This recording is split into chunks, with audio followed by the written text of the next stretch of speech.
The Cowboys, Taylor. That lovable underdog. America's team. We were all behind them last night. They take on the Detroit Lions. They end up losing 44-30. The Cowboys season is essentially done. The Lions here still have a chance to make it to the playoffs, a place we all expected them to get to. But I was sad on behalf of the Dallas Cowboys because this was a team I was really getting behind. I was. Well, for a second, they weren't just America's team. They were Israel's team. I was behind them as well. I think this entire show got behind the Dallas Cowboys because they lost a teammate, because they rallied around that teammate, and because they strung together a bunch of wins. And somehow the Dallas Cowboys, America's team, became actually America's team, a lovable little underdog. What happened last night, Taylor?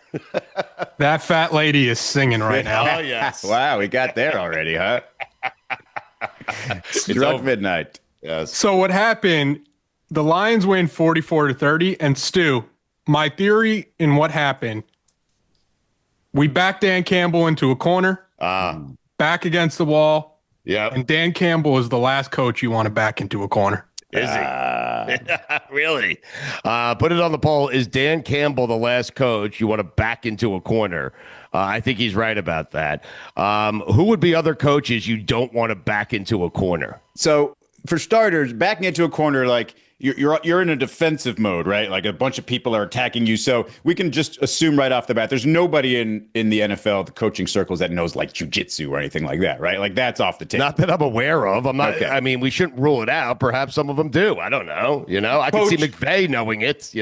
Coach most likely to know jiu-jitsu in the NFL. McVay is a good guess. Yes. McVay is a good guess, but I wouldn't be surprised if Mike McDaniel takes karate lessons with little kids. No So Mike McDaniel No, here's the thing about the martial arts guys. You have them backed into a corner. They're tiny. They're small. You think they're fragile, and all of a sudden they fucking kill you. Okay. But that's not Mike McDaniel. You put Mike McDaniel in a corner, and he's crawling into a ball like this, and he's not going anywhere. He's just praying that somebody helps but what him. Mikey is saying is you never know who the guy is who's a black belt in jiu-jitsu. And it could be a guy like Mike McDaniel because he's tiny and no one takes him seriously. No, I'm saying Mike McDaniel takes karate lessons in the mini mall with like Sensei Ira, and he's like breaking little hands of steel. and he's like throwing 8-year-olds to the ground and feeling tough. And he's then not on my list.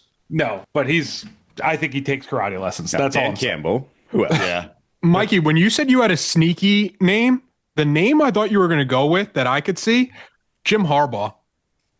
No, I listen. I like where Mikey's going John? because a guy like Mike McDaniel knows he needs to train in jiu-jitsu to be a tough guy, like he does. Otherwise, he's gonna get his ass kicked. It's actually I love that. He could be like, listen.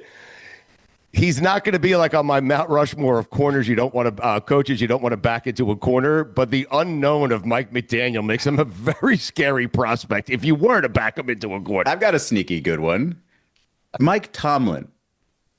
I think if you corner Mike Tomlin, he will stare at you without blinking for so long. You'd be like, no, something's wrong with this guy. I'm getting out of here. Yeah, but he gets out of that corner, and then he's into another corner, and he's always in a corner. He gets out of a corner, he gets back into a corner. He's always playing trying to games find where he's ways back out of into a corner. stadiums. And listen, I will say this about Mike Tomlin. No one likes being backed into a corner more than Mike Tomlin because it allows him to say it. That's all, After Mike Tomlin's 6th corner, he just pops up and it's like, oh, wait, 9-8. See you later, buddy. No, all 9 of those wins, he was backed into a corner. Mike Vrabel. Vrabel would just force his way out. Yes. Right. Mike Vrabel might have a cauliflower ear. And Vrabel will put it on the poll, Taylor. Penis. Does Mike Vrabel have a cauliflower ear? And also put this on the poll. Do you think Mike McDaniel is a black belt in jiu-jitsu? Mike Vrabel will cut off his own penis and use it as a weapon. He's never going to do that. I'm tired of him. Is anyone going to hold him accountable? If he wins a Super Bowl, is someone going to say, hey, this was a binding contract. You promised us you would cut off your penis. Yes. And we want to see it. Yes. A very aggressive person who loves watching things get chopped off of humans is going to hold them accountable and say, sir, where's your severed penis? Yes. D'Amico Ryans. Yes. Terrified. If you see D'Amico Ryans in a corner and the only thing between him and getting out of that corner is you, Yeah, I don't I'd like walk the away. chances. Yeah. Just allow him to go. Just, hey, you're in a corner. Get out. I don't know. D'Amico Ryans doesn't look very intimidating to me. I think I'd be more afraid of Aaron Glenn if I didn't know he was 5'9". Oh, he's crazy. He's got some crazy. Yeah. Same with Ben Johnson. I mean, A little scrappy do. I love. I am Scrappy Doo. Googling NFL head coaches who know jujitsu. Let me know what Google says on that. All right, well, you have to fill time here for a second because I'm looking it up right now. NFL coaches who know jujitsu. Are we coming up with a Mount Rushmore of coaches who you would not want back to a corner, or is it just a medal stand? I think however you guys want to do it. I don't care. Yeah, I think right now we're going medal stand because we have at least 3. If we could get another one, then it becomes a Mount Rushmore. I think we could all agree the one coach who we're not going to be afraid if we back him into a corner, Sean McDermott. I think we're all bullying Sean McDermott. Yeah. See, Really? I'm a big fan of Sean McVay in this situation because I think he works out, so he's probably training in something. I also think he's shifty. He can probably get around you, maybe through you. But I also feel like once he starts talking to you, you lose all intimidation factor. If we're talking Mount Rushmore, I've got 2 names I want to throw as that 4th guy. Maybe a little OLI here. One is Liam Cohen with the Jacksonville Jaguars. I think he's a little bit cuckoo. Right. How about Nick Sirianni? What do I think about Nick Sirianni being backed into a corner? For some reason, I feel like he will talk his way into just being friends with whoever is backing him into the corner, and they're just going to play dice in the alley or something. Is that weird? I have him having secret weapons. I have him Sirianni. pulling out a shank. Yeah. Something, Right. Yes. Yeah. Yeah. Well, he needs one in Philadelphia because I mean, people more like your eggs. house after winning a Super Bowl. I mean, Scumbag capital of the world. you're put it on the poll. Is Philadelphia the scumbag capital of the world? Wow, and also that's put that harsh. and also put Taylor's question, please, because I don't want to feel the blowback from the city of Philadelphia. But I'm going to vote yes. Taylor wants to know. Yes, Taylor wants to know, is Philadelphia the scumbag capital of the world? Now, Taylor, I will support you, and I will vote yes on that, but the question needs to come from you, okay? Just does. I feel like if, I don't know. I'm not going to be that intimidated if Sirianni is the guy who's backed into a corner. I don't know what it is about him. It's just, Vrabel would concern me because he would bully me. D'Amico Ryans, I feel like, would take care of me pretty easily. Is Kevin Stefanski? I feel like Kevin Stefanski. How tall is he? If he's like a solid 6'4", then I think he could work his way out of there. He's not, right? Okay. No, he's not. No way. No. And LaFleur, it's just his name, right? Oh, enough. You're not afraid of LaFleur. You're not Stay afraid in of the corner for the LaFleur. rest of time. I mean, Jesus Christ, LaFleur. I've What's he never gonna cared do, how tall that guy? Kevin Stefanski is until right now, but now I can't get over it. How is LaFleur going to get himself out of a corner? With what? With kindness? With good looks? I mean, what is he going to do, LaFleur? I mean, Jesus. How about Ben Johnson? Something. I mean, No. and here's the thing with LaFleur. I'm going off on a tangent here, but LaFleur, win or lose, it doesn't matter.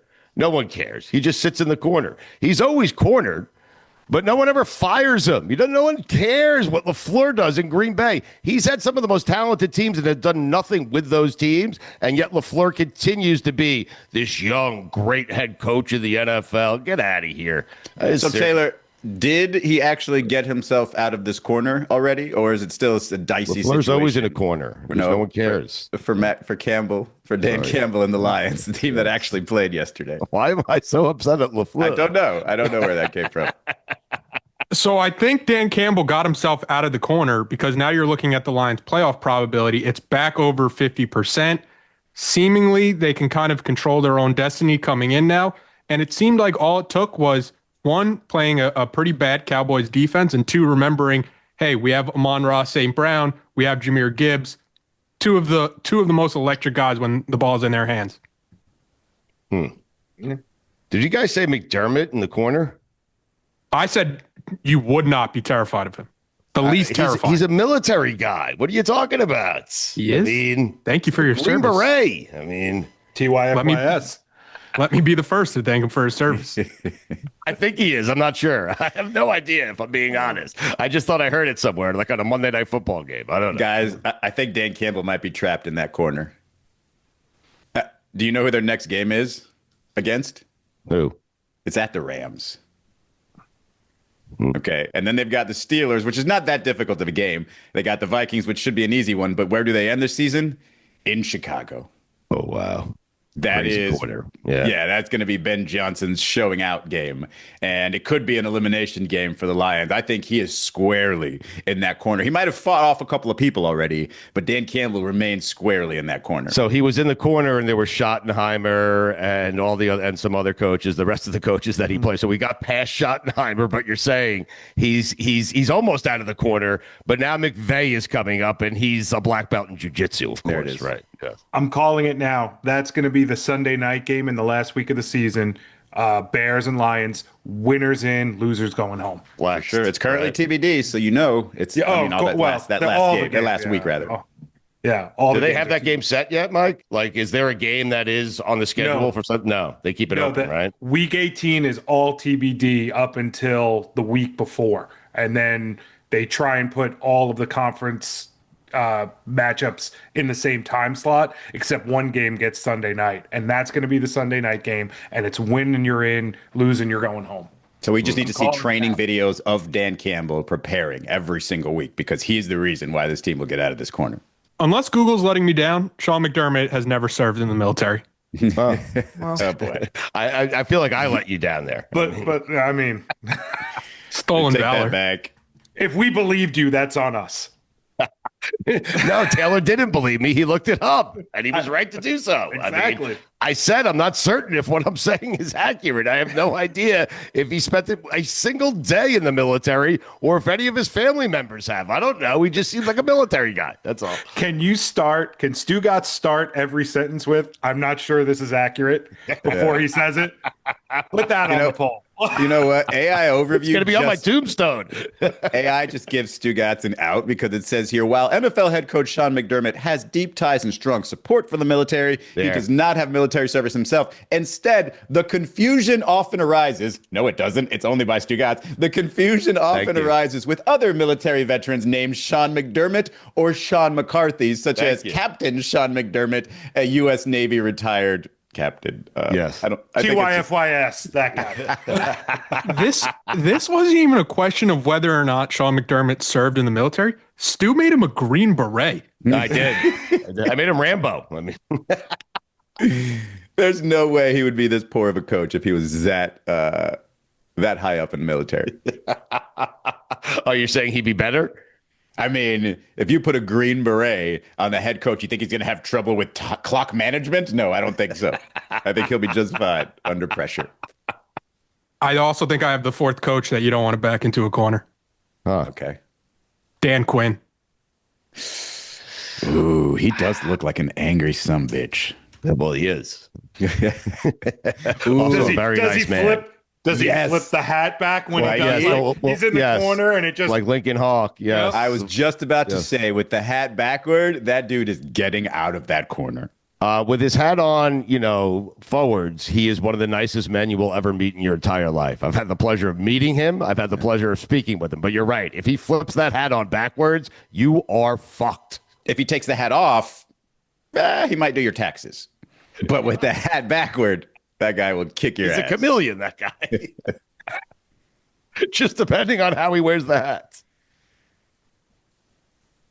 Trying to think of other coaches who look like they served in the military. Is that what you did there? Yeah. He kind of looks like he served in the military. Could see him. You could see him with like the fighter pilot sunglasses on, right? I don't know why I am now making him.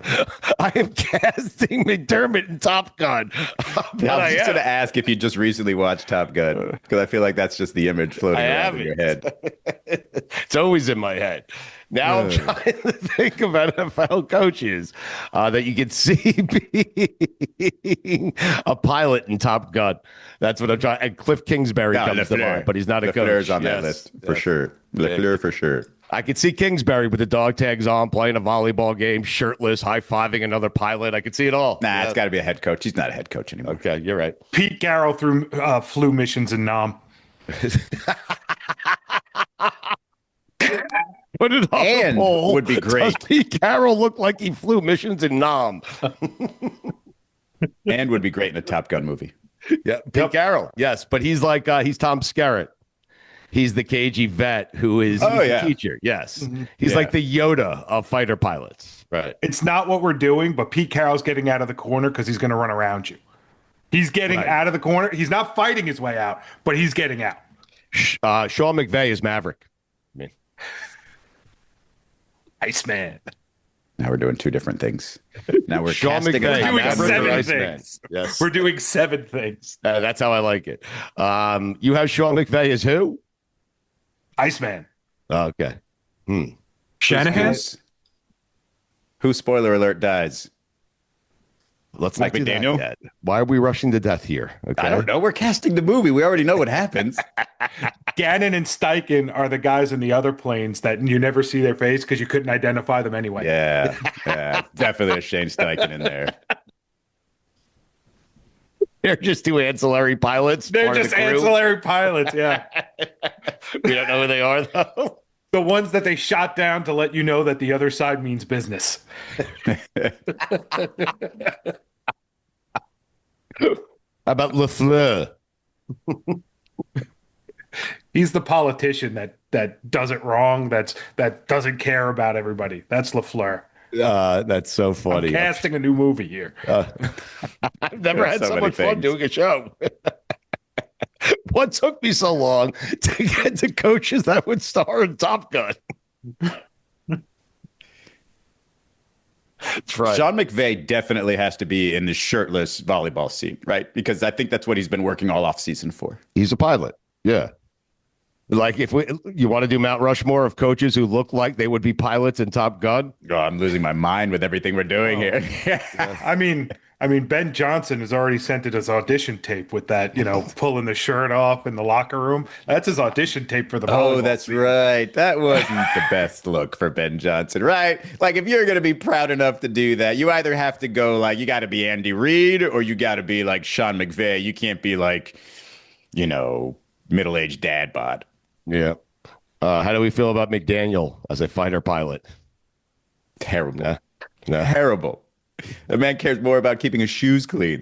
Yes. He's the guy looking at the radar. Perfect. He's the smart guy. Yeah, he's in the control center. Yeah, he's in the control center. The fucker. Who are the Riskies? I told you, Steichen and Gannon. Oh, that's right. Steichen and Gannon are the guys who get shot down. I'm sorry. I forgot. It's just a blank face. Right. They're the guys that Maverick kills, right? Or McDermott or McVay, right? Pete Carroll yells at Mike McDaniel, "Get them out of there!" And Mike McDaniel's on the thing going, "Echo, Niner, Echo, Bravo." Are we still in a corner or have we escaped the corner by now? So you have the chain of command going from Carroll to Mike McDaniel, and McDaniel's the guy in charge of getting them out of there, right? Yeah, he's the general that cares, the guy who never used to make it. fly.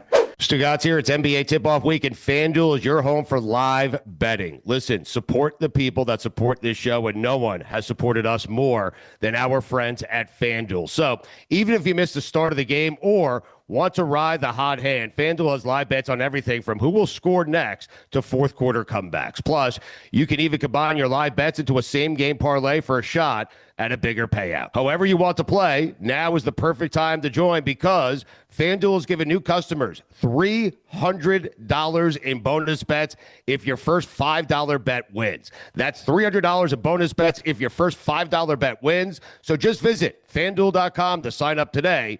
Play your game with FanDuel, official sports betting partner of the NBA. Must be 21 and older and present in select states or 18 and older and present in D.C., Kentucky, or Wyoming. First online real money wager only. $5 first deposit required. Bonus issued as non-withdrawable bonus bets, which expire 7 days after receipt. Restrictions apply. See terms at sportsbook.fanduel.com. Gambling problem? Call 1-800-GAMBLER or visit rg-help.com. Call 1-888 888-789-7777 or visit ccpg.org/chat in Connecticut or visit mdgamblinghelp.org in Maryland. Hope is here. Visit gamblinghelplinema.org or call 800-327-5050 for 24/7 support in Massachusetts or call 1-877-8-HOPE-NY or text HOPE-NY in New York. Izzy, I saw last night that, by the way, Bear's going to join us, Chris Felica, coming up in hour number 2. Get you ready for championship weekend, college football. It's a big weekend. We're going to have one fan base very upset, hopefully two, Miami and Notre Dame. I would like both of them to be equally upset. But I noticed last night that LeBron James had 8 points. Yeah. What? Oh my God. It's been forever. It's been since 2007 that he hadn't scored double figures, which I think is just a hilarious thing. Like, oh my God, there isn't another number in his scoring totals. But he did the thing where he could have gone for the double figures, Stu. He had the ball late in the game, down a couple points, and he's got pretty much head and shoulders past his defender. Could have gone up for the layup to get, or at least maybe get fouled, get his double figures, kicks it out, game-winning three-pointer. That's the game. He's celebrating instead of worrying about the double figures thing. That's got to be the best possible way for that streak to end, right? Stu, just for context, how long it's been since LeBron didn't score 10 points in the regular season. Yeah. The last time that it happened, Cooper Flagg was 15 days old. Oh, my God. Oh, my God. By the way, it was a tie game at the time. It wasn't, they weren't down. Izzy, to answer your question, that was a game they were playing without Luka Doncic. Which is crazy, right? You think he's going to get his double figures in that game. You figure he would. You figure he'd get 30 or 40 points in that game. And if he doesn't, you'd figure they were going to lose. And that was not the case. He didn't get to 10, and they still won the game. But to answer your question, yes, if that streak is going to come to an end, that's the way it needs to come to an end for LeBron James, because he has prided himself his entire career on the pass is more important than the shot. I'm an unselfish player.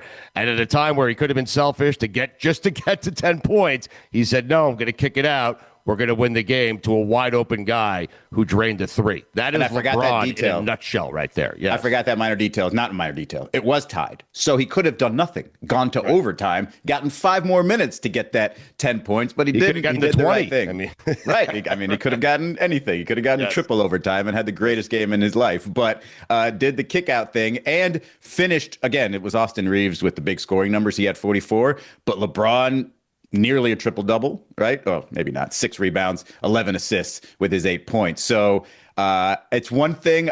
I think not only is that the best way to do that, it's also so good that he's just gotten that out of the way. Just get out of the way. Now you can have, triple singles all the time, and nobody's going to care. So, right. Stu, on FanDuel, LeBron to score 10 points yesterday was minus 2,600. So I'm thinking of the person that put like $100 to win $3. And being like, this is a free $3. Was there an option for him to go under? Because that's got to be, what was that number? Oh no, I don't even think there was an option. Huh. I think it's like, will he hit this mark? Right. So if you bet $100 to win $3, you're probably kicking yourself today. What, that'll get to 10? Of all the days, imagine you're just like, you know what? I haven't done this, whatever. I just want to win $3. I just want to have some fun. You've been sitting on this bet for years. Yeah. Yesterday was the day you're going to make said bet. Yes. What's the most certain bets in sports tonight? Oh, yeah, clearly. It's been since 2007. Let's do this. Oh, right. No Luka. Right? No Luka. Who's this Austin Reeves clown? Nobody knows. Someone's got to score.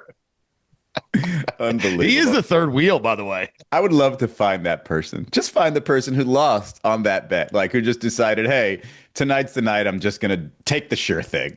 Oh, my God. That's so great. Do you think LeBron, like someone told him after the game, he was at 8 points, he had the streak going. Do you think he regrets making that pass? Just like in a private moment? Like, did he tell anyone? Like, no, I think LeBron is super aware of all things at all times. Like he's got his own personal stat person saying, hey, buddy, you got 8 points. You might want to get another bucket here. I absolutely knew what was going on. And again, you kick it out to Rui, you hit the 3, you're the man. You set up the game-winning play. Oh, he doesn't care about points. He misses. Okay, we go to overtime. He gets his 10. That was completely calculated by LeBron because, again, he could have gone all the way to the rim.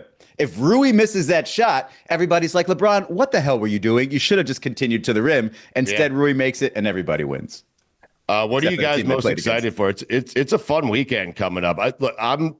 You have championship weekend in college football. You have the NFL. The regular season is winding down.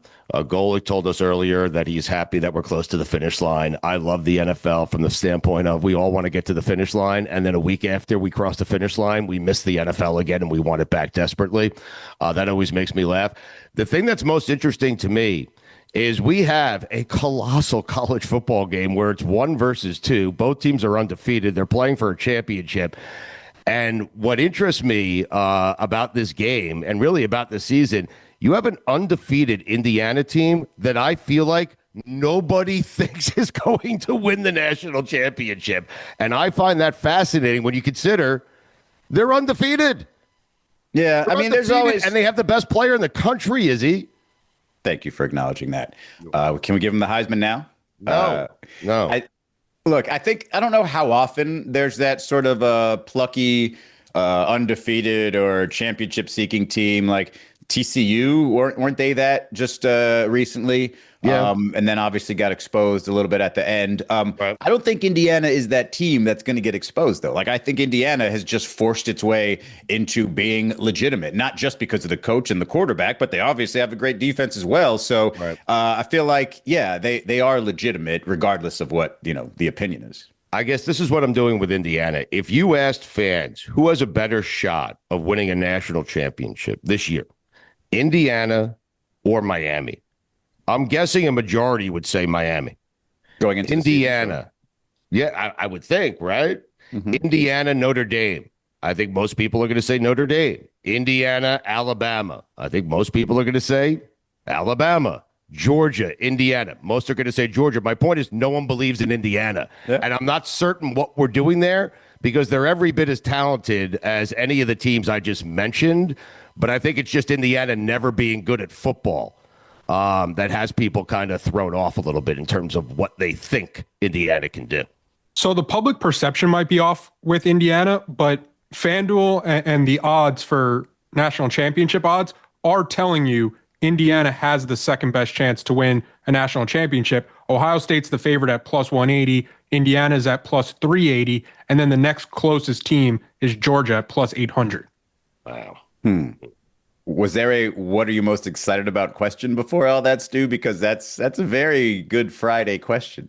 I was asking what are you most excited for, and then I gave my answer before I allowed you guys to answer. I'm sorry I did. Taylor, do you have an answer? I think I want to go last on this one. Taylor, do you have an answer for what you're most excited for this weekend? It feels like Thanksgiving all over again. Yeah. Call me old-fashioned. SEC championship. Give me the Dogs. Give me the Tide. That's what I'm going to be the most locked in on.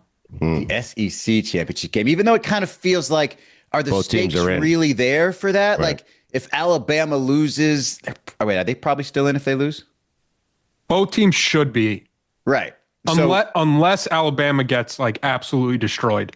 So that's all you're really looking for in terms of the playoff is Alabama don't get beat down. Does that still make it that exciting? I don't mean to question your fun. Hey, listen, I asked the question, he answered it. Stop challenging what's exciting to him. What's the matter with you? Oh, really? Okay. Yes. It's so kind of like when I tell you my answer, you won't challenge me then.